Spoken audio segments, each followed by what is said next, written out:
Tom Ford just recently became a billionaire. Yes, you heard that right, billionaire with a B. Today we're going to go into detail and show you exactly what led to the rise of the most popular luxury designer and luxury brand in the United States. After 17 years of creating the world-renowned brand Tom Ford, he finally decided to sell his company to beauty masters Estee Lauder. The deal was so immense because it values his company at a whopping $2.8 billion. What's going to happen is Estee Lauder will completely take control of the business, while the company's apparel leather goods side will be managed by another company, Hermenegildo Zegna. Recently, Ford stated that this buyout would place Tom Ford's net worth at $1.2 billion because he owned a majority stake of 64% of the company. According to a 2013 report, brilliant and true Tom Ford kept as much of the company as he could and basically didn't sell much of it. Even Bloomberg estimates that his real net worth is much higher at a whopping $2 billion. As of now, Tom Ford has 98 stores in multiple countries all over the world.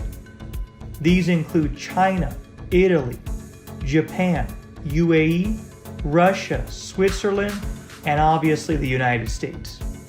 Although Ford decided to sell his company, he still will remain as a creative visionary up until the end of 2023, once the deal actually finishes. He stated in an interview, "I could not be happier with this acquisition from Estee Lauder Companies. It's the ideal home for the brand as they have an extraordinary partnership from the beginning.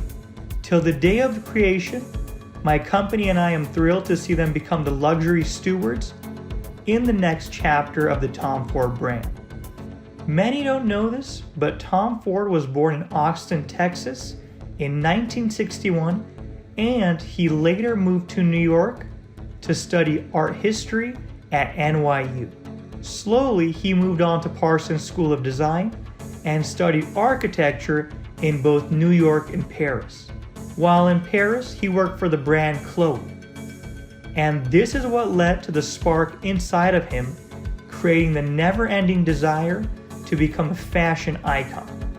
But everything changed in the year 1990, when he decided to relocate to Milan, Italy, working for the world-famous brand Gucci. And that is when everything changed, because very quickly, he became a top-ranked designer and officially the brand's creative director in 1994. While at Gucci, he met Domenico De Soli, Gucci's former CEO and Tom Ford's current business partner. The two were an ambitious duo, and these two individuals actually took Gucci public on the New York Stock Exchange. Because of their actions, Bernard Arnault, the billionaire owner of Louis Vuitton, actually decided to purchase almost 14.5% of Gucci, and later a collective 26.7%. It shows you that when you have an unstoppable maverick at the wheel, everyone becomes part of the company, and everyone just wants more and more and more of the company. But why is that? Because they see there's no limit into where it's going to go. The company can literally go to the moon. Now you might wonder, what does this all mean? Think of it like this. Tom Ford was so extraordinary that when he became Gucci's creative director, in 9 years the company had an increase of sales by 1,200%. Monetary-wise, that's almost $3 billion. Yes, you heard that right, $3 billion. Over the years, Tom Ford has had many investments in real estate, in art, and reportedly sold an Andy Warhol self-portrait for almost $32.6 million. He owns a massive ranch called the Cerro Pelon in New Mexico, in which many movies such as Silverado and Thor were filmed. He even owns a 4-story mega Victoria mansion in London, England, in the neighborhood of Chelsea, where he purchased it for $17 million. When you think about it, would Gucci be where it is without Tom Ford? Definitely not. Would the Tom Ford brand be where it is without Tom Ford? Definitely not.